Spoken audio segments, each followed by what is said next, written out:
Protector's back, Greg. Oh, God. Quick, hide your children. Hide your wife. Hide your kids. The Protector. He's protecting. Hide your Flash. Well, it's very clear that George Perez did not draw this cover. Yes, again, another non-Perez cover. It is really not good.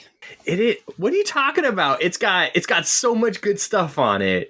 It's got so much good background. Giant orange background, which I'm not really sure.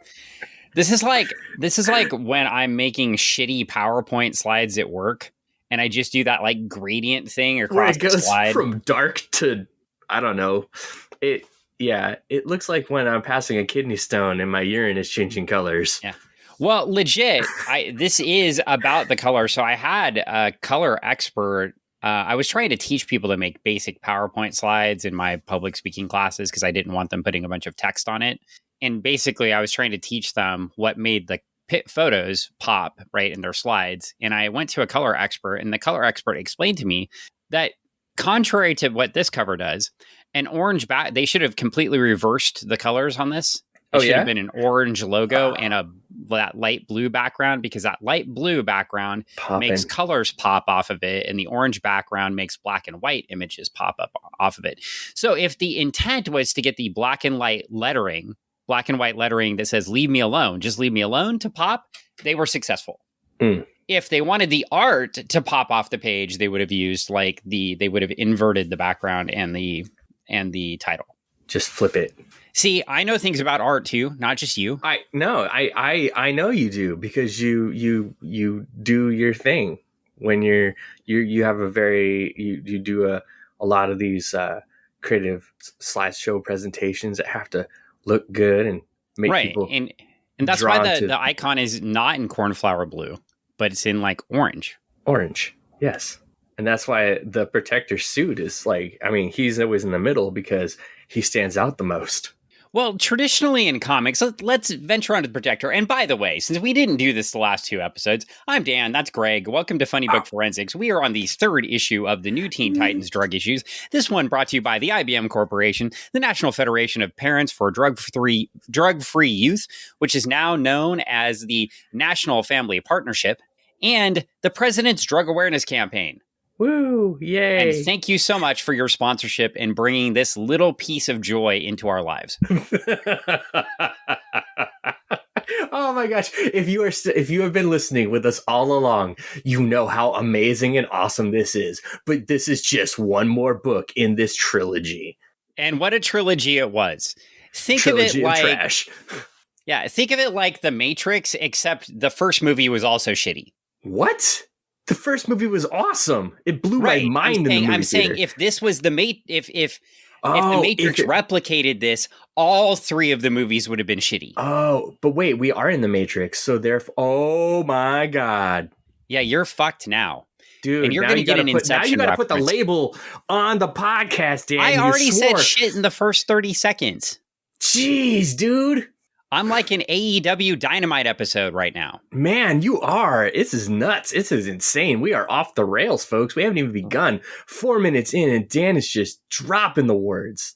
I mean, I'd kind of rather talk about Kenny Omega and the Young Bucks being back and not CM Punk being back than this comic, to be honest. Wait, CM Punk is back or he's not back? No, he's not back. He's come on. Forever. I love that guy. They brought the most terrible tag team back in the whole world. CM Punk is rad. I mean, he wrestles, he drives monster trucks, he just looks cool as hell. He sort of did MMA. He sort of did MMA. Apparently, yeah, but he made everyone mad, so apparently. But this is not a podcast about wrestling. This is a podcast about the Teen Titans and the Protector. And I've been actually meaning to ask you this before we get into the story. Throw it out. We've made it through like 3 hours of podcasting, and I still didn't ask you this question. Now, purple is traditionally the color of villains in comics. Yes. And heroes are generally in primary colors. I understand Starfire having the lavender costume since Starfire is from outer space, right? So that's the exception to the rule. Right. So oftentimes you have sci-fi or space-based cosmic heroes will have the purple. See Thanos. Yeah. Oh, he's a bad guy too. Yeah. Why is the Protector in purple? Well, Dan, I hate to break it to you, but he's not that good.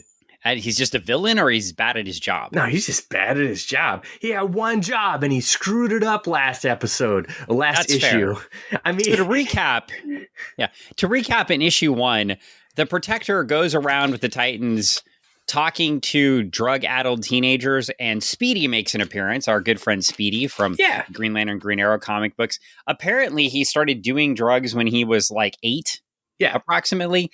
And evolved and then has devolved because he went back in age, and it's very confusing. The most important thing, Speedy never showed up again after counseling the fine youth in the first episode to not do drugs, and he could relate to them because he had been with them, but he hasn't been there since. The Protector also tells us in the first issue that it's an unending war that can never die because you stop these guys, but then these other guys pop up. It's crazy. It's like drug whack-a-mole. Boom, quack. Whack. And then in the second issue, he entrusts our good friend Wally West, the Kid Flash, later known as just the Flash, who later murders the Protector, as we find out. Spoiler again. Yes. Man, I forgot murders about the Protector. Yeah. But not important because we know why he murders him, because he gives him an unenviable task. He's supposed to protect his cousin. Oh, the Protector was supposed to do this. The Protector was out fighting in right.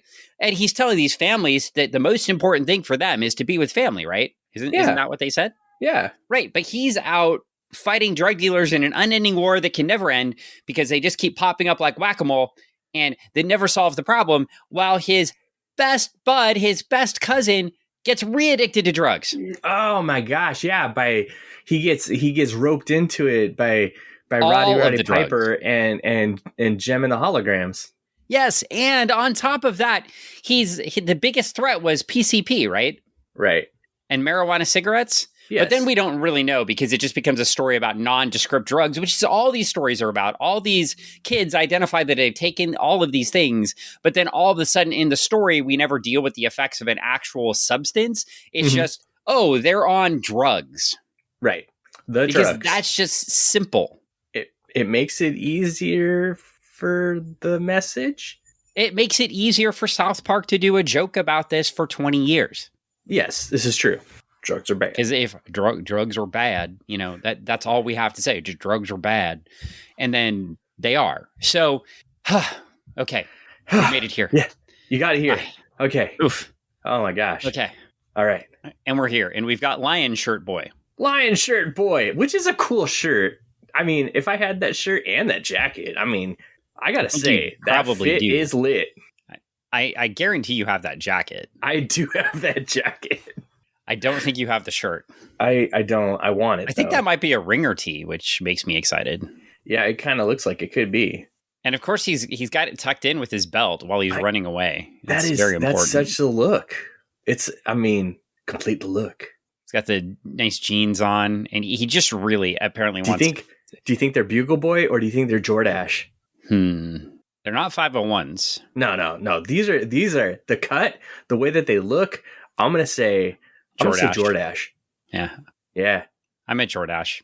What'd you say? Anyway, the Titans just are looking on befuddled. We've got Raven, Cyborg, Kid Flash, the Protector, Starfire, Wonder Girl, who has had like 6 lines in 2 issues, approximately. Yeah. And Changeling / otherwise known as Beast Boy. He's just hanging out. Yeah. And they're just kind of looking in terror at this young man who's running away. Okay. That's where we've got. Leave me alone. Just leave me alone. And then we get another letter from our friend, Nancy Reagan. But it's actually the same letter. So I'm not going to read it again. Okay. You're not? But what if these listeners haven't heard it before? You can go back and listen to the other 3 hours we did on this books where I read the letter. You're good. Basically, it's like about battle, and it's a fight, and it's a battle, and we got to win the war. And my dogs are barking. Just be a hero. You can win the war. I'm going to talk right over the dogs today. Yeah, it's that battle war rhetoric thing to make sure we fight an endless war on drugs, which has cost billions of dollars and actually not solved anything. And by the way, if you were reading the other homework I gave you a little bit of homework this week. One was that 1977 60 Minutes episode about PCP. Yeah. But you will also note that we had somebody going to jail this week. Who? Well, José Irizarry. Who's that? Well, he's already been sentenced for skimming millions of dollars of drug laundering money from stings while he was in the DEA. And he's also named several other things. You know what he did with this money? What did he do? I mean, I read He the flew to article. Europe, went to soccer games, went on to Caribbean strip joints, went to Amsterdam's red light district. And they planned their money laundering operations around these trips. Like the trips, they just went. And do you know why? How he got this money? You might be asking, why is the DEA doing money laundering for drug dealers? How and why? Well, because they've got to do the money laundering to earn trust with the people they're trying to stop. Oh. So they don't actually stop the money laundering. They actually just keep doing it. And they just do it until it becomes too much. And they have this is from the Associated Press on November 14th. He looked like a party boy. So clearly the Drug Enforcement Administration has succeeded in this war on drugs. Based on Mrs. Reagan's rhetoric, these guys are losers. I was going to say, they have to take the L on this. Yeah, they have lost the battle. Yeah. And the war over and over again. These it's guys an endless pretty much one. Suck. Just like the Protector said, it's an endless one. It's a game of whack-a-mole. Yeah, I think the best part of this is there was somebody nominated for a federal judgeship that was one of these guys' friends and actually backed out. Really? Yes. You didn't read the whole article. Okay. I read through all the exciting parts. I missed that. He said, "No, I'm not going to do it because it's too. I don't want to get caught up in that life. I'm about the other one instead." Yeah. He refers to Marissa Darden, a prosecutor from Cleveland, who he says traveled to Colombia in September 2017 and was at a gathering where he witnessed 2 DE agents taking ecstasy. As already said, he didn't see Darden taking any drugs. However, Darden went on to become a partner in a high-powered Cleveland law firm, and last year was nominated by President Joe Biden to be the first black woman U.S. attorney in Northern Ohio. But soon after she was confirmed, Darden abruptly withdrew in May, citing only the importance of prioritizing family. Interesting. Darden refused to answer questions from the AP, but her attorney said in a statement that she cooperated fully with federal investigation into the alleged illegal activity by federal agents. Interesting. Maybe she was part of the sting. And her attorney asserts there is no evidence that she participated in any illegal activity. Well, but I only bring this up to spin the entire web across the government. Who knows? She may be completely innocent. Probably. This guy seems like we're going to go for it again. This guy seems like a piece of shit. Yeah. I mean, the photo that you sent me with no context, I was like, what the heck? I thought it was like a meme thing to remember to put the words across on. Yeah. But the important thing to remember about this is that it didn't work. It didn't work. It failed. And they're still trying. Well, I mean, you win some, you lose some, right? Well, their track record's about as good as the Protectors. Oh, snap. It's true. We should bounce into this. Yeah, okay. I've got more gems that we can talk about as this goes on. All right. So we are now in the first page, and this is brought to you by our good friend Marv Wolfman. Oh man, I hear he is a I can't. This series of books is so bad, Marv. Why did you do this to us? Marv is never ever going to come back to the spoilerverse after this. I want him to. I want him to explain himself. We could just have a whole interview about Danny Chase and these 3 books. Marv, will you please come back so we can talk about these 3 fantastic books that you put together and Danny Chase? These are the topics of discussion, and I think our listeners would love that to get a deeper insight. So if you're listening, I know you are, please. Well, apparently this book was done on the Marvel method because Joey Cavalieri scripted it. So Marv just came up with the story. Okay. We can thank Joey for the fine words in this book. Joey, if you could come on and you help Marv out with why this script is so... No, I know why it is. The money. Well, and we also have Adrian Gonzales on pencils, who's drawn the Titans often. Mm-hmm. Joe Giella, I can't even read that. It's actually too... I can't see it. and R. Gialli? Villigran on inks. Yeah. Sorry, Joe. I'll get your name right in the notes. Ben Oda on letters, Adrian Roy on colors, Dave Manak editor, and special thanks to Joyce Nalepka and Stephen Jacobs. Well, thank you both. Is that like, if it's a great Marvel movie, you want to be in the special thanks section, but if it's, say, that second Thor movie, you want to not be in the special thanks section? I would think so. Maybe. And this is what this seems like. Like, is being in the special thanks section of these books really a boon to your career or a real thanks? It might. I think it's almost like you could go and say, please don't do that, and then they're like, no, we put you in already. Okay, so the next question I have about this book before we get into this. Yeah. How in the hell did the Superman office let Lois Lane come in this book? That is a good question. I don't know. The Superman office has been massively overprotective of their characters forever. Mm-hmm. And here is Lois Lane front and center of this book. Oh my gosh. Page 1, front and center, literally at the podium, talking them up. Well, and she says, you don't have to be a reporter for the Daily Planet to know that drug abuse has hurt the lives of many of our friends. The fact that drugs are readily available to school kids all over the country is not news. What is news is that the Protector and the Teen Titans have pledged themselves to fight against drugs. And they're here now to speak to you about that fight. Ladies and gentlemen, the Protector. Yeah, she's right. It is news because I've never heard of this character before now. I know. Well, I mean, you've heard of him in 2 previous issues. And a Who's Who entry that came years after this. Well, they can't tell you it's Robin. They have to protect his image. And they have to protect him from Nabisco? Yeah. The Keebler elves. Wait, what?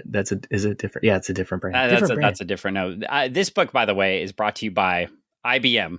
Oh, I thought it was IBM. Yeah, the National, I think I said this already, National Federation for Parents or Drug-Free Youth campaign. Yeah. So we're here. Yeah. I already said that. So is it because Cyborg's in this book that IBM was all like hot on trying to be part of it? I guess. I mean, IBM, well known for their rampant drug use in their organization. I mean, they probably, if you have to wear those white shirts, black ties, and black suits all the time, I was thinking probably alcoholism, but not drugs. Mormons? Or are they just the bad guys in the Matrix? I think they're just the bad guys in the Matrix. Oh my gosh, there you go. Holy crap, it all comes back. Whoa. Well, I'm really disappointed because Lion Shirt Boy's shirt is no longer a lion shirt. It's a bulldog shirt. What the heck? Well, he might have 2 cool shirts, dude. Well, this is also a ringer tee, so he's about 7 years out of style. Or is he just cutting edge on the cool vintageness? I don't think ringer tees were cool vintage at this point.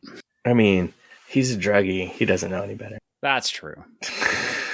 And they're comic book artists, which puts them about 7 years behind the times anyway. So yeah, I mean, comic book people. I mean, they all write stuff that's like, nobody cares about, like, teenage superheroes that get kidnapped by space pirates and stuff like that. And oh wait, based on what I've learned from you, it's not that comic book writers and artists are 7 years behind the times. It just takes 7 years to get their stuff published. Yeah, that's 100% true. I was going to say, yeah, editorial, but they may have been like right in the middle of the times when they wrote it. Totally. Well, here we go. We find out that Jesse is our guy. Oh man, Jesse! It's always a Jesse, isn't it? And his girls are here. Jesse and his girls. It's Jesse's girls. And he's got some stuff from his brother Dave. Oh, Dave. And he told me these joints were treated with angel dust. Oh. It's back already. We're already into the PCP and the marijuana. Man, we haven't even... The highly physical addictive PCP. Not at all, by the way. It's like, we can't get away from it for an issue. Can't even switch it up. It'd have been interesting if like these kids were dropping acid or something like that. Yeah, and I love it in the background. Here's what he says. This crop's been dusted. Oh. I can think of all the times I've said that before I've picked up a joint. I mean, but were you smoking PCP? No. So it wasn't dusted? I don't think I was. Then again, you never know. Yeah, it's true. It's scary. Remember that time I found you in a chicken coop? No. You don't remember because, well, we had to put you back in your room, clean you off. It was a mess. Well, I don't recall. You're like, Could be because I was on the drugs. You're on the drugs. Well, we've got a lot of dialogue in this one, and It is wordy. have no energy to go through all the dialogue in this one. I think it's interesting that all these kids are like they look super young, like too young for any of this stuff. Well, that's interesting that you bring that up, Greg, because Marv Wolfman's assertions about this may have come from a very famous Mike Wallace interview on 60 Minutes. Oh, Mike really? Wallace Okay. ran 60 Minutes in 1977. Yeah. That I had you watch, and of course you watched it from start to finish. I'm going to be honest, I watched the start of it, but I did not finish it. Well, what you would have found in this, if you'd watched it, is Mike Wallace saying that PCP is the most dangerous drug in America. Clearly more dangerous than heroin, fentanyl, He didn't say opioids fentanyl. made by manufacturers. They didn't say fentanyl or opiates. They didn't say any of those things. No, it was all about PCP. He interviews two fine researchers who say, based on their anecdotal evidence, that the average drug user is 14, that the average user who gets addicted to drugs starts at 14 and a half. Mm-hmm. But with that average of 14, that means kids back to the age of 9 could be using drugs. And these drugs are all over the schools. These fine researchers. I believe kids could be using them accidentally, not knowing what they are, but I don't think they're going to physically go out there at 9 years old and start. I can also believe that these researchers are full of shit based on the fact that they're citing anecdotes and can't legally do any of this research that they're talking about. In addition, they interview a guy in jail who says he used PCP 2 days before he murdered his family and that PCP helped him understand the voices in his head. And these researchers, and I wish you could see my air quotes here, claim that the residual amounts of PCP probably led him to do it. This is what they presented. And so much of what's in this story has been showing up in these stories. So they watched 60-minute episode and they wrote some books. And by the way, fuck you, Mike Wallace. You're like, I for some reason I could see you in your room right now in your office, just like throwing it up. Like, it's unbelievable. I mean, this is supposed to be one of the most respected journalists in history, and he laid this out. It was for the money, man. Yeah, for the good fight on the war on drugs. Well, we move on in our story. Jesse says, my parents are making me go to that stupid anti-drug lecture. Meet you later, and then we'll really get high. Ooh. Well, if PCP is the most dangerous drug in America, what are they going to really? How is he going to get them really high later? I don't know. Hasn't he already laid out the everything? You would assume so, unless he has something different. It's all out there on page 2. Maybe. Well, admittedly, I would be pissed off if my parents made me go to a lecture done by the Protector.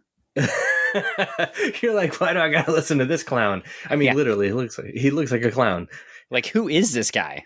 He's like the worst luchador ever. He's like two-tone purple too. Like his cape is a slightly different shade of purple than his bodysuit. That's to confuse people. It's to throw shadows, man. Yeah, can you imagine just how confused people were if the Protector was swinging in? They thought it was a Santo movie. They're like, is that Robin? No, is that Santo? Is it what? Who are you? I'm the Protector. What are you gonna do? Protect? I would, if there is such a thing, and I really don't know. Like, I know there's like Santo versus the vampires and all sorts. If there was Santo versus the drug dealers, we are watching that and live streaming it. There is. Are you sure? I'm pretty sure there is. I can. I'll get. This may Saul. be our next episode. I'm coming Saul up to the Greg Mansion, and we're gonna watch Santo versus the drug dealers, and Grandma is gonna be very confused. She will be very confused. I'll get Saul on the line. He'll jump in. We'll watch it all in Spanish, and then he'll translate. And for those of you that don't know who El Santo is, or El Santo, the most famous wrestler in the history of Mexico. In addition, probably the most influential pro wrestler in any single culture ever in the history of the world. If you think Hulk Hogan was big, El Santo dwarfs that by 1 billion. Yes. I'm trying to find the El Santo versus the drug lords. That would be I think fantastic. I think I it's would called the El Santo versus the drug. The best part about El Santo movies is there's always like a wrestling match in the middle, and the wrestling match doesn't necessarily actually lead to a plot point. It might, but he doesn't necessarily like wrestle Frankenstein or something, right? It's just a match. Yeah, it's just a match. Like, and then, but they're in the with the monster one. Like, there is a whole entire. Well, no, there.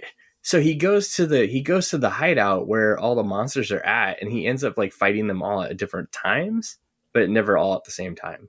And not wrestle like, I mean, he wrestles them, but they're not trying to wrestle him. Like they're hitting him with the brute strength that they have. Like, so Frankenstein or the mummy, just like, he just tosses them around and stuff like that. And it's so awesome. I can't, it's just such a goofy situation, but it was very interesting. And he also has a cool car, like a James Bond car, and a sidekick. And why are we so focused on talking about other things besides this comic book? Because this comic book sucks. I'm just gonna say it. Oh, I'm sorry. It doesn't suck. No, we're at the point. It's getting good. Oh, hold on a second. Well, we're holding on. I would just like to point out that his shirt is not a bulldog, but it's actually a red panther. See, that was a commercial break from my grandma. She wanted to. Yeah. So, well, I mean, this is real life, folks. We're in houses with dogs and people. She wanted to let me know that she's going to watch her movie now. Yeah. I said, welcome to podcasting. It's real life, folks. So Jesse storms out and his parents start crying. Then leave me alone. Changeling. He's going to go get him. And if you have a kid on PCP, hypothetically speaking, who supposedly is going to have some sort of psychotic break by using the drug, I think the best way to track him down is to turn into a green bird and then a green rhinoceros. Oh, of course. Because that's not going to scare the shit out of him at all. Yeah, no. I mean, and yeah, like I would say if you're, PCP, marijuana mix. Oh, marijuana mix. PCP. There, I sound like a cop. If you're smoking joints dusted, you're probably going to be having some, I would say, a little. You might have a little bit of that anxiety there. You might a little. Well, in the bottom panel of page 4, we already get to our after school special moment. You hotshots talk just like my parents, but you don't understand. I don't like yelling at mom and dad. They just don't know. They don't see how I hurt inside and how drugs make me feel. So we're here already. Do they make you feel better or you make you feel worse? I don't even know how they make you feel, dude. Can I ask a question? Yeah. We are on page 4. Who is the protagonist in this story and who is the antagonist? So that's a good question. I'm going to say drugs are the antagonist. Okay. Way to go out on a limb there. I mean, but you could say that Jesse's the antagonist because, he's the drug dealer. On page 5. Yeah. And I'm glad we did not do the Raven drinking game. Oh, God. My powers as an empath allow me to feel your... Oh, no. Hold on a second. I'm going to drink. The important thing here. Oh, my God. It is very clear to me that the writers of Star Trek The Next Generation were huge fans of Marv Wolfman's Teen Titans. Yeah. I feel like they just wrote Counselor Troy just like Raven. Oh, for 2 seasons. Did you just Raven Counselor Troy? I think Raven Counselor Troy a long time ago, but not that so Raven. Well, that would have been a cool show because there's like singing and other stuff. Oh, right, but pranks. Drugs aren't so funny with the guy and not so Raven. Oh, I wasn't thinking that. That's true. It's drugs in that show kind of ruins it's not so funny. Man, you brought it to a really dark place. Now you're it's because I watched a Vice episode about it, which always brings it to a really dark place. He was such a cute kid too. Funny little brother, and then not so good.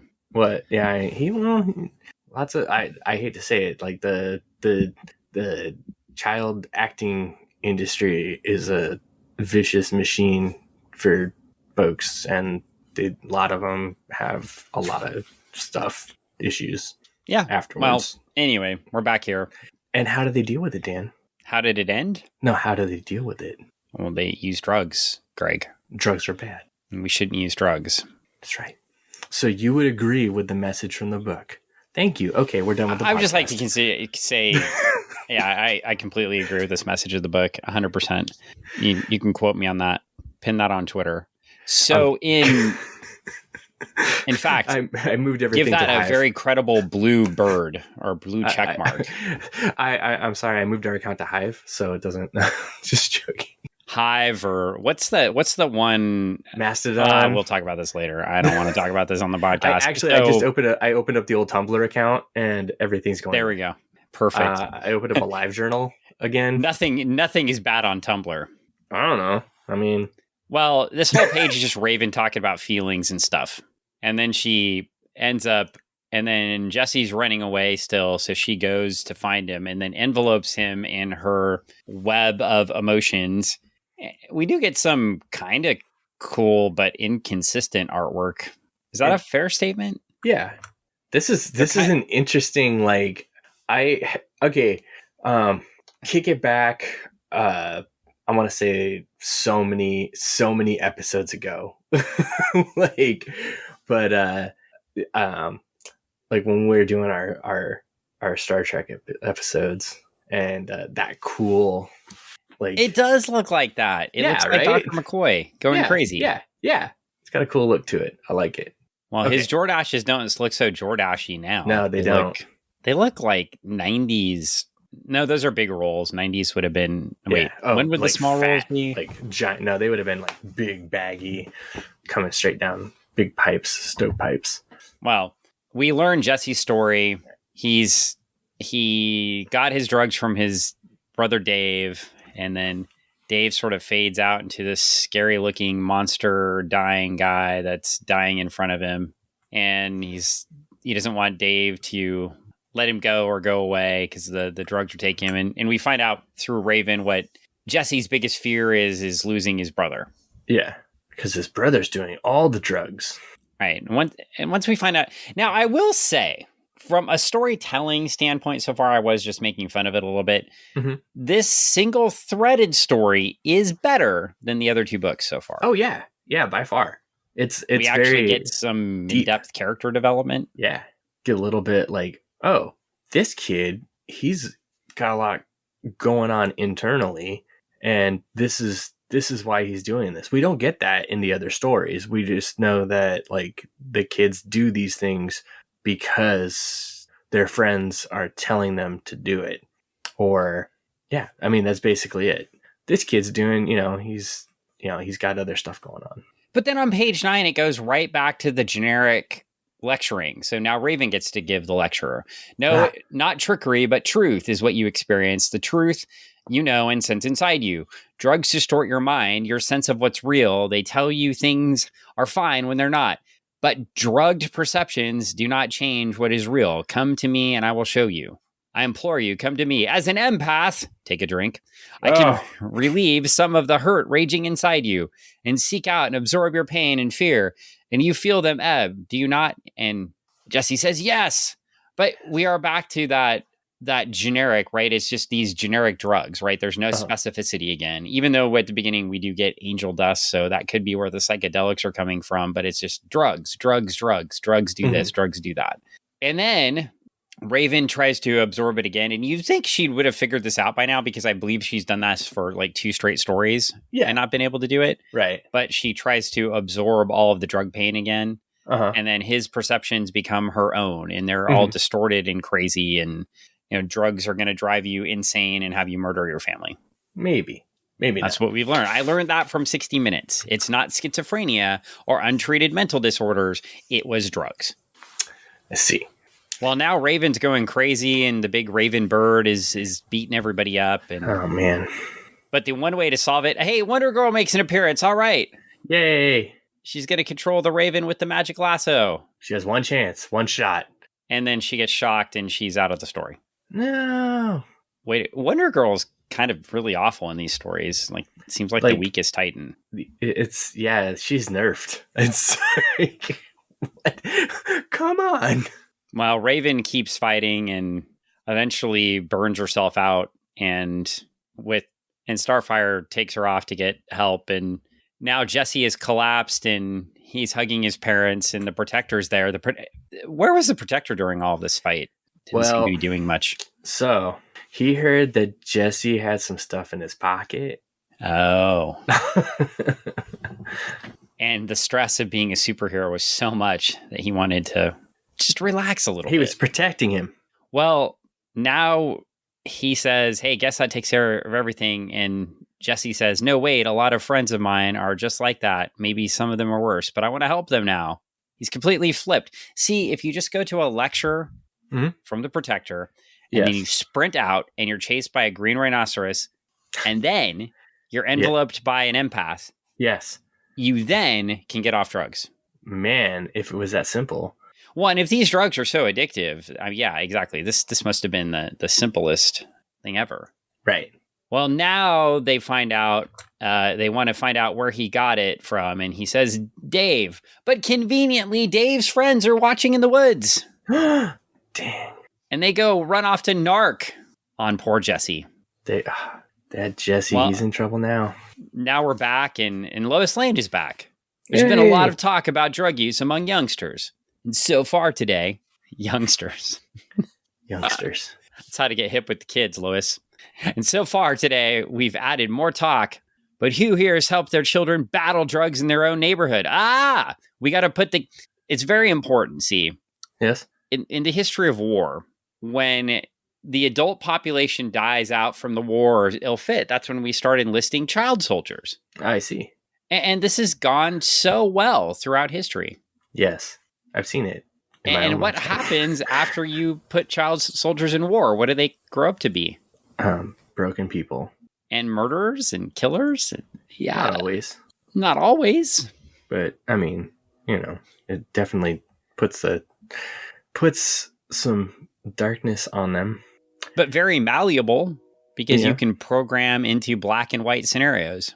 Here's a question for you. 5th panel. You see Nancy Reagan? In the 5th panel, I just see the Protector. 6th panel. Oh, no, I do. You're right. I see her. It's right back there. Sorry, I was on page 15 instead of 14. I'm like, it's just the Protector's face. I'm like, it's not that exciting. It's just, I'm sitting there and I'm like, it's Nancy Reagan. Yeah, there is Nancy Reagan. Well, now we get a dad talking about that he didn't want to stop any yours. So remember when we said the story seemed to have a plot and a thread? Yes. Now we stopped the whole story for more fun facts about drugs. Okay. Give us those fun facts, Dan.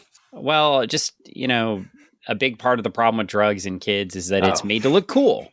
Young kids see older ones they admire doing dope, and they follow the example to them. It seems like fun, says the Protector. And when they start, it's still fun. And then they tell their friends how great it is. But then the debilitating effects start, and soon the kids become physically or psychologically addicted. Now we're back to that whole psychologically addicted thing. I still can't believe they got it wrong in that issue, claiming that cocaine wasn't physically addictive. Oh, well, it was that research that they were getting. Is it not interesting to you that the probably most used drug of the 80s is hardly cited in these books? Because they were probably writing. I mean, like they were, like we had discussed earlier, they were writing this from a different standpoint, looking back through a different window. They weren't looking at a current window. They were looking at 2 years behind. Yeah, or more. And probably whoever is writing this, or the people writing this or providing the information, were like, well, this is these were the struggles. These are the big drugs that we've come across and stuff like that, and not like, oh, hey, we're dealing with cocaine on the streets, or like literally right around the corner, in 2 years' time, crack.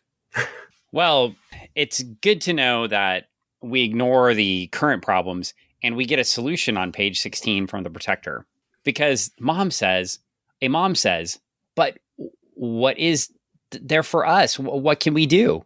And the protector says, well, first and foremost, love your kids. Huh. There's no way I can possibly read all this dialogue. Yeah, it's a lot. But he just goes into a diatribe about how you can organize into groups and love your kids and counsel them and smother them. Yeah. And clearly the best way to keep your kids off drugs is to hover over them and make them anxious, crazy beasts. That's how we get Ritalin and Adderall, right? Well, yes and no. You get the two different camps. There's the camps that are like providing it to their kids, and then there's the camps that are like, no way, I'm not going to give that to my kids. And those kids probably do need it, or turn into adults that are like, holy crap, why didn't I have this when I was younger? Because I could have focused so much in my younger years and been more productive and got my shit together as a young adult as opposed to in my 40s. But need I digress? But what you're saying is that if, say, parents interacted with medical professionals and counselors and worked with their kids instead of just loving them a whole bunch, then they could maybe get the help they need and be prescribed drugs legally that would help them with issues that maybe would lead them to stop them from seeking out illegal drugs elsewhere. I think what. So what if, say, healthcare was, say, free? Oh, that would be paramount. But I think what the protector should, like, what he's missing the mark on is, it shouldn't just be love your kids. It should just be there. Be an active part. Don't necessarily be an active part of the kid's life. Yeah, be an active part of your kid's life. Like, you had them, you're stuck with them. Yeah, you might as well hang out with them. Shoot. I mean, I'm in no way, shape, or form am I saying that my parents neglected me in any way. I mean, I had swing shift parents / kid lifestyle. I mean, I probably got away with God knows what as a child, and as a teenager, that if I had kids, I would be like, oh no, I know the kind of things that kids could do when they're alone. Houses could get caught on fire and, all sorts of stuff. But again, just being there. But, it's funny you bring that up and, you spin it back. I mean, not that I would spin it back to healthcare, but why do parents work? Because they don't have healthcare. I mean, you ask me this all the time. A lot of people, if they saved well, in their 20s and 30s, could be at home for their kids' teenage years. I mean, you ask me this all the time. If they didn't need health insurance. I mean, the inside baseball on myself. It's like, why do you work? Right? To pay for healthcare. I mean, I would love to do all my creative stuff all the time, but I need a job that provides the healthcare, or at least a percentage of the healthcare. Well, we get the lecture here. And I'll get off my high horse about healthcare. Well, the thing is, I don't even need to get into that. I don't even know if I'm for universal healthcare, but I'm for definite changes in access to healthcare. Yeah, no, there definitely needs to be different access. That's something that needs to be available in a different way than it is now, because it would afford families to be able to be there together to do those things, i.e., not have their kids feel alone and get into these types of situations. Well, let's play some, hindsight is 2020. Of course, I feel like hindsight was 2020 on these issues in the 90s, but we ignored it and kept going on with the drug war. What if for every DARE officer there was, instead of a DARE officer, a trained medical professional at the school that people could go to? I mean, looking at the way that our schools are right now, there's not even a trained medical professional at every school, and there should be. I know when you and I went to school, there was a nurse. I know that in the current school district that I reside in, and I don't have any children, but damn, if I did, I would be very, very worried and concerned, because there's not enough school nurses. They don't have enough people staffed to do that. So yeah, there should be medical professionals. There should be nurses in the schools, and actual real counselors, as opposed to whatever accounts for a counselor at the school. True. Or in our high school, former teachers just became counselors. Yes. I believe my math teacher, my sophomore year, was a counselor magically my junior year. That I makes sense. I I think I had the same counselor. So actually, she was a really kind person, but Yeah. definitely not qualified to be a mental health counselor. Yeah, definitely when you're trying to work through some stuff and they start handing you pamphlets for things to go to I to to paint this situation that these kids are going to these meetings and these other things like that, not necessarily always is the messaging that you're getting in some of these things the best, because a lot of it is scare tactics. Sometimes it's scare tactics, and sometimes, or at least when we were younger, I'm sure that it's similar to today, but sometimes it's scare tactics. Sometimes it's I don't know. Well, I think we should be talking reflexive to when we were of this age, though, because that's what the comic book is reflecting. Yeah. But I mean, I'm just thinking, like, what do kids today get? I mean, is it that? Is it that kind of thing? Is it more scare tactics, or is it more opinion based? I don't know. Well, I can definitely say that the argument that if we had supplanted the amount of money we spent on guarding the schools over time, right, and replaced that with counseling and access to medical care, I think kids would have been a lot better off. Oh yeah. Well, here we are, and we get to meet Dave. Dave looks like shit. Man, I hear he has some killer bread though. Yeah. Well, this may be before he made his killer bread. Maybe before Dave went to jail to get the killer bread to make the. Well, that's where he got the recipe. This could be Dave's origin right here. Oh my gosh! See, Marv Wolfman knew. Wolfman knew that. Oh, now I got Dave has a very sunken face and blonde hair. Mm-hmm. And actually kind of looks like somebody that might have been in the 80s at this time, except for the whole sunken face thing. Yeah. There's a look. Well, he's trying to get some drugs, and they won't give him any because he don't have any money. He gets beat up by Mario. True. The guy looks like Mario. That's true. They don't like him. So, okay, that's the interlude with Dave. Now we're back to the Protector, and the Titans leave to go out and run through the city. Yay. And Jesse has tipped them off. He's told them where to go.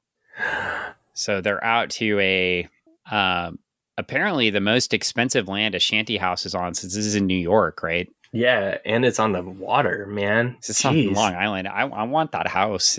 That doesn't look like a drug house to me. No joke. It looks like somebody's like vacation spot that these kids are just like busting into. To go. Well, the kids are back, and they look like they've de-aged since the kids we saw in the woods by about 9 years apiece. Right. There's a bunch of 9-year-olds talking to Dave, telling him that Jesse has ratted him out. Oh man, your little brother. Yeah, so he's going to go beat him up now. Beat up his brother. And now he's on his way, and he's flying off in his car. And I don't know why, but now the Titans are there to stop Dave, not the dealers he was talking to, but they're going to get Dave. They're going to get Dave. They beat the crap out of his car. And Wonder Girl announces her magic lasso for the second time in this issue, and then tears a car in half with it. Yeah, poor Dave. He lost his car. She's also like the worst if you just read these issues, she's the worst superhero ever. Yeah. She's not Donna Troy's finest hour. She's kind of rough. And I thought that whole Dark Star thing was a bad storyline, but this is pretty bad. This is better bad or bad worse. I don't know. We might read Dark Stars someday. Who knows? Okay. So anyway, they're trying to get to Dave. He ends up with Cyborg, and he calls him a crummy metal man, and he just pushes him away and tells him to stay out of his life, and he runs away. And then he wants to go get a fix, and for some reason, the Titans just let him go. Man, they just don't care? I guess. They don't seem to want to love him or bring him to anything or any of the things the Protector just said. Oh, wait a minute. Hold on. Wait, I know what's up. Cyborg. He's a sneaky one. I put a homing device on it, so we're going to use this poor drug-addled teenager as bait. Oh, man. Well, now Jesse's in some real trouble. He's getting beat up by people, and they're going to force him to take drugs. And he's like, no, I don't take drugs anymore. Alvin and the Chipmunks is there. Yeah, that's true. People just show up everywhere. Yeah. Oh, is he going? He's pulling the Danny Chase. Danny Chase is beating him up. No, he's doing the move. Oh, he is. I thought he was just getting beat up by Danny Chase. He reversed Danny Chased him. Yeah, well, he's now convinced all his friends that they're not going to use drugs anymore, and everything is fine on page 24. No kids at the school will ever do drugs again. Wow. He's a smooth talker, that Jesse. And then he says, that's easy for you, Jesse. Look at all the help you had beating drugs. Didn't he just like literally get just chased by a rhinoceros and enveloped in a weird raven thing and then hugged? Isn't that how you beat drugs? Yeah. Okay. Well, now the Titans are busting into the warehouse where the drug dealers are hiding their wares. And Mario's back. No, it's a me. It's a Mario. And he punches Dave again because he led the Titans right to them. No. And then we get a fight. Oh, it's a brawl. And I shouldn't have spoke too soon because now Wonder Girl has like roped everybody up and swung them around. She's clearly mad from earlier about just she getting... is. She's underutilized, dude. That's why she's angry. She's like, I'm underutilized. And then Starfire crushes all of them and murders them. I know. She's like, slam. Oh my gosh. This is like when the Hulk rolled up, like took the street and rolled up that gang just to get all those like pies. Well, this is really interesting too, because Changeling decides just that a snake is the best way to take these guys out. Yep. He couldn't think of any other animal that would be like good at knocking people around or beating them up. Snakes, man. Everybody gets in on this. And then we get the end of the story. So they got him. And now they're going to help Dave. They take Dave to the hospital and he's getting better. And that's good. He's just like, I could see my life was going no place, but the Titans and my family wise me up. Giving up dope really hurts. And it's a long struggle. I only wish I'd never got started in the first place. But since I did, all I want to say is thanks for being on my side. So we get this again, but very nondescript. We have no idea what he was using, and it's just going to be drugs. It's there. Yeah. And then we got Lois Lane back. That's the real story. Parents and kids working together to create a drug-free youth. And I think the theme here is based on that sponsorship, right? It's that, from the National Family Partnership or... That makes sense. It's parents and kids working together to... Right. So that's where they theme this one. So and she's showing it on an IBM computer. I think that's just a TV, but okay. Well, then we get the whole back area of the book where we teach kids to make choices and all this stuff. I can't handle these today. We do get the declaration at the end. I like that it's like, is this good or is this bad? And one of them is Jesse hitting his mom, and the other one is him like running away. Is this one a good one or is this one the bad one? They're both bad. Well, I like sunken face day. I mean, also kid in hospital bed, good or bad, and why? It's good. It's good that he's in the hospital bed because he can't do drugs there. Oh God, he's in the hospital to give you drugs. Well, let me share a little bit about where some of these viewpoints come from. Okay. So Dr. Gabriel G. Nahas, in an article in the New York Times in July 7th, 2012, this is talking about Nahas, a marijuana opponent, dies at age 92. He wrote 10 different books on the drug, and he was a visible ally of Nancy Reagan in the Just Say No to campaign. And he was also the scientific advisor, head of the scientific advisory committee for, of course, the National Federation of Parents for Drug-Free Youth, now known as the National Family Partnership. And if these were the folks giving Marv the research, you're going to start to understand where some of this came from. And in this, basically, he went to a PTA meeting in 1968, according to this obituary, found out that people were smoking pot and decided he was going to go on a campaign against it. He created or made up research basically that said that marijuana hurts your immune system, and no researchers have been able to replicate or confirm this study. He published books about it. His first book is in 1972, Marijuana, the Deceptive Weed. And in 1974 is when he announced the link between the drug and the body's immune system. But no one else can replicate this magically. Interesting. So his critics The New England Journal of Medicine. So not just his critics, but the New England Journal of Medicine once described his work as psychopharmacological McCarthyism that compels him to use half-truths, innuendo, and unverifiable assertions. I really think that's all I have to say there. Yeah. So a lot of the folks that sponsored this, their scientific advisor just made up research off of innuendo and assertions. He came up with, well, you know, it was for the money. And this was the trusted advisor they were using to get the research for books like this and to spur on this war on drugs. So instead of looking at the actual problem or individual drugs, we just make a bunch of stuff up. And of course, a lot of this too is the vilification of marijuana. We're ignoring probably the heavy hitters, like, say, the pharmaceutical industry that's making pain medications that many, many, many, many more people will become addicted to over time. Yeah, that makes sense. And we're focused on pot. Well, I will say, at least in this issue, as your dogs continuously bark in the background, that I would rather have heard your dogs bark for one straight hour than read any of these comic books. I mean, we could just leave it on record while the dogs bark for a straight hour. Yeah, I mean, it could be fun. I think, but reading them, I will say, as disgusted as I am with them, it's an important part of history. I think we need to know where things were at in comics and what kind of partnership the companies were willing to make at this time. Right.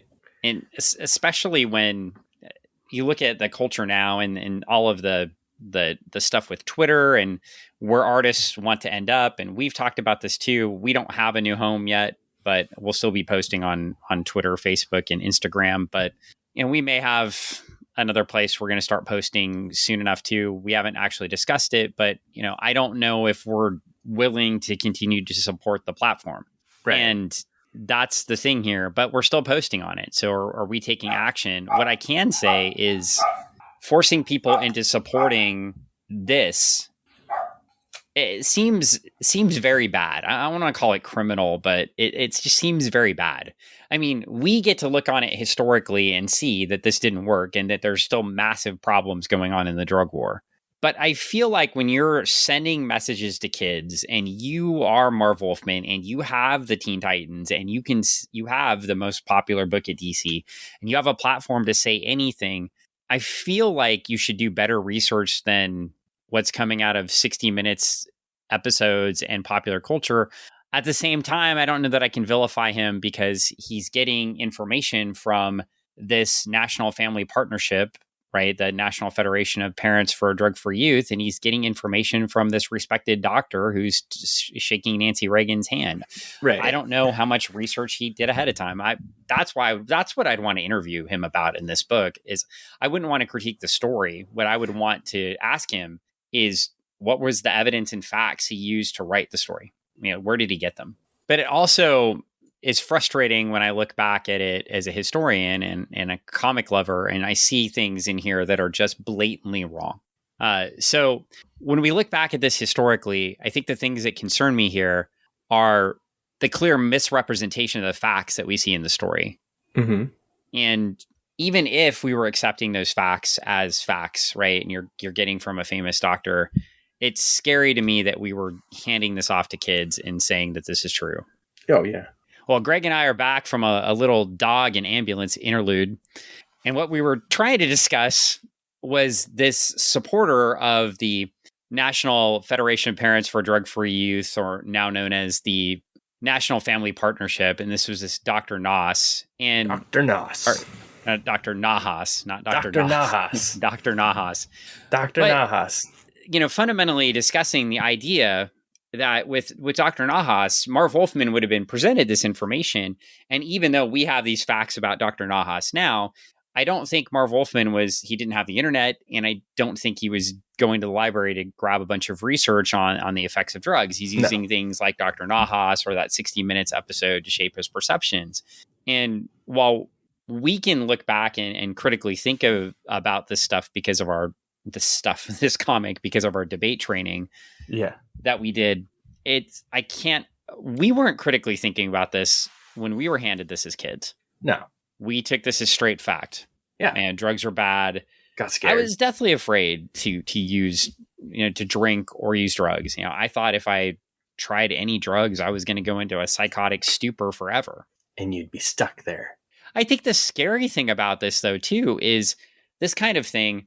This didn't only scare me away from illegal drugs, but this scared me away, and still does to a certain extent, from actually legal things that can actually help you. You know, we talked about Ritalin and Adderall. I don't think Ritalin and Adderall are necessarily the thing for me, but I think, you know, going to the doctor once in a while and actually listening to advice on what you should be taking or shouldn't be taking isn't a terrible thing. Yeah. Getting a check-in and finding out about different types of things that are out there for help. Well, and to help you with certain whatever, whether it's mental or physical, right? And there are plenty of good, well-researched, well-manufactured drugs that you can use for those things. And I should say prescription drugs, right? Yeah. So, and I've certainly used things for allergies and things like that. I know some folks may be laughing, but you know, I was not just afraid of these, but also afraid of other potentially mind-altering things. Say a doctor might prescribe to you. Let's say you were depressed and you need help. I'm still definitely afraid of that. And, you know, judge me if you want, but it's that programming that I got then, right? Yeah. And when I say deathly afraid, it's that gnawing in the back of my head. I'm not saying I'm afraid to go to the doctor, but my first thought is, oh, that would alter your mind. It would reshape you forever. You'll never come back. Because that's what was programmed into us when we were, you know, 7, 8, 9, 10 years old. And that's really unfair to do to kids. And that's what I'd want to talk to Marv Wolfman about. Like, where did you get these things and these ideas? And why did you just print what was handed to you? Yeah. Well, why did you choose to use them? And then, you know, reasons. I want to understand. I want you basically to go to the back of the book here with me, and I want you to say good or bad on these images. Could you go through this with me? This image of, I think you would probably just like. Well, and you're trying to lighten the mood, and that's, you know, it makes sense, but it's dark, and it's the brightness of the book. And it's a weird, bright 80s way. Now it doesn't hold up, right? Every other story we've read has held up. These don't. These do not. And I don't know if it's the woodenness of the characters and how they're utilized in this story and storytelling, the stories themselves, and the woodenness of the story in those particular stories that are presented in each book, and the way it just beats you over the head, and it's very nondescript in the air quote drug or drugs.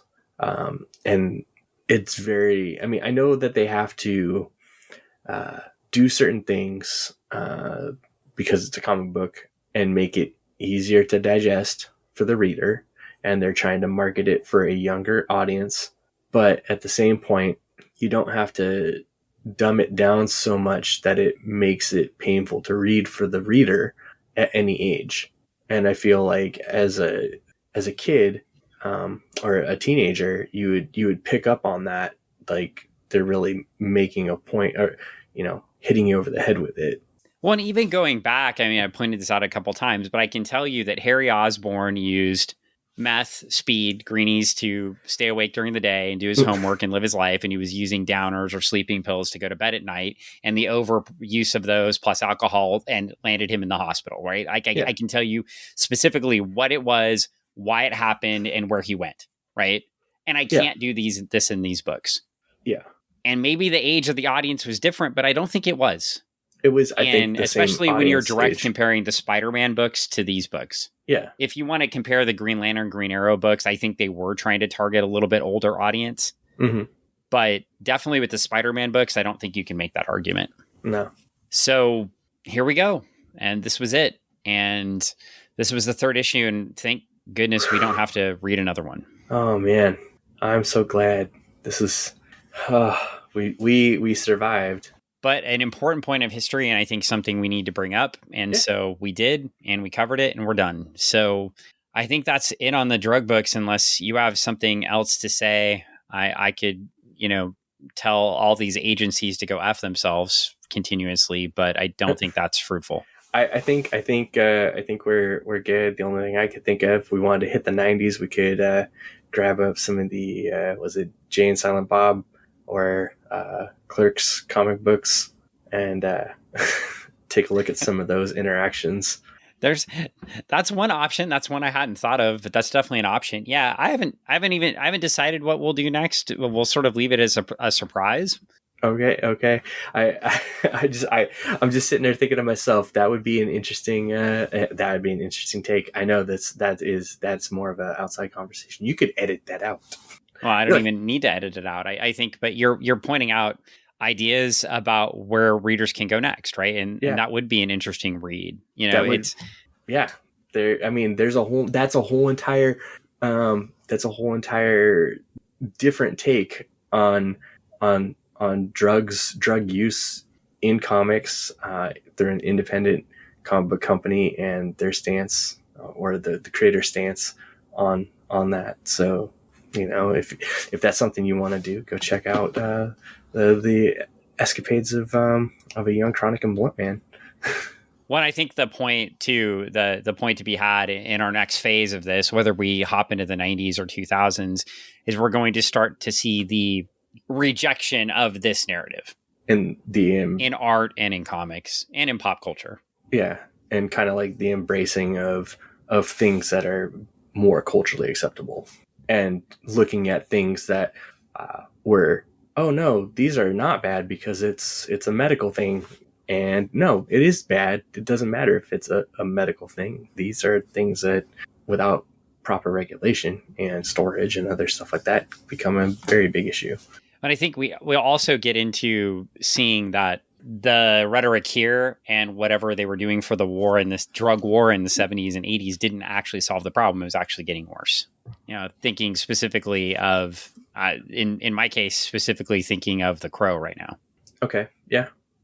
That's another great comic story to for someone that wanted to also delve into something from that era of the movie is a comic book. I mean, it's it's an on-screen comic book. Just go into it, check it out. I was gonna say not comic related, but definitely related to the thematically in which we are discussing on the drugs and more on drugs, but more timely. Because I watch a lot of, I want to say like doctor procedurals and stuff like that. The two different takes that I had that discussion with you earlier this week about how one show had a take on THC and overdosing on THC, which I found oddly ridiculous. And then another show had a take on fentanyl. And I was like, that is oddly accurate. Yeah. Well, fentanyl is terrifying. Yeah. And the way that they handled it and the way that they talked through it and everything like that, I was like, that's the messaging that you should be having out there, that this is something that is a problem. I think like, yeah. And you know, it's interesting. We're talking about scare tactics. When I say fentanyl is terrifying, I am legitimately terrified of fentanyl. I have coworkers that I work with in my day job that won't ride the bus into the city anymore because of the amount of fentanyl use on the bus, and they don't want to be exposed around or whatever, because it's such a high traffic of that substance in that area, and you got people openly smoking it right on the bus or on the street. So, well, and just the notion that it's 50 to 100 times stronger than morphine. I can't handle morphine. So, yeah, it'll definitely put you in the ground. But the important thing I think to discuss with fentanyl too is, where is fentanyl made? In a lab. And that's where we're back to. You know, it wasn't the nameless drug dealers that they're talking about coming from the South, right? The perceived South here, and in flying the helicopters into the country. But it was our own pharmaceutical companies that started making things that were far more addictive and far worse. Oh yeah, definitely. And now we have refined it to the point that it's really dangerous, but without the synthetic opioids, right? fentanyl is never a thing. Like, we're not progressing to it. Yeah. So again, thank you, Sackler family, for the great service you did to our country and the world. I know. Fantastic. And on that sad note, I know. I'm so sorry for dragging us back in there. And we went down. But that's the outcome, right? We're not at the end of the story, but that's the current state of the story right now. And it's because very the war sad, never ends, Dan. Because it never ends. It can, and again, we've clearly failed because it keeps getting worse. So it's like whack-a-mole. Tell me, it just keeps popping up. Fair listeners, we will pick something to review next time. It might not be a drug issue. I might take a week off from drug issues because I may just not want to talk about one for 1 week. Maybe we'll do something fun. He's going to totally come back, and it's going to be the issue where the protector checks in because he's going to rehab, and then we got till the 2000 teens to do that, so it's going to be a bit. Okay, it's going to be a bit. Okay. All right. They tried to make me go to rehab, and he said, "Oh, no. Too soon." No. Oh, so on that note, talk about just you keep bringing it up and bringing it down, bringing it up and bringing it down, man. Well, here's something serious I do want to mention. Okay, this will be. Just in real time, this will be a couple episodes later. I still have a couple of things to post in front of this, but I did put up a 302.5 tribute to the victims at Club Q. And I just do want to illustrate that Greg and I have no room for hate anywhere and for people teaching hate. And so I was happy to post that. And you can rest assured that both Greg and I both want the victims honored. But I would just say, if you're teaching people to hate people for any reason, go fuck yourself. No better word said. And on that note, Greg, do you have anything to plug? Nothing to plug. Just be better people. Yeah. And keep being good if you're good.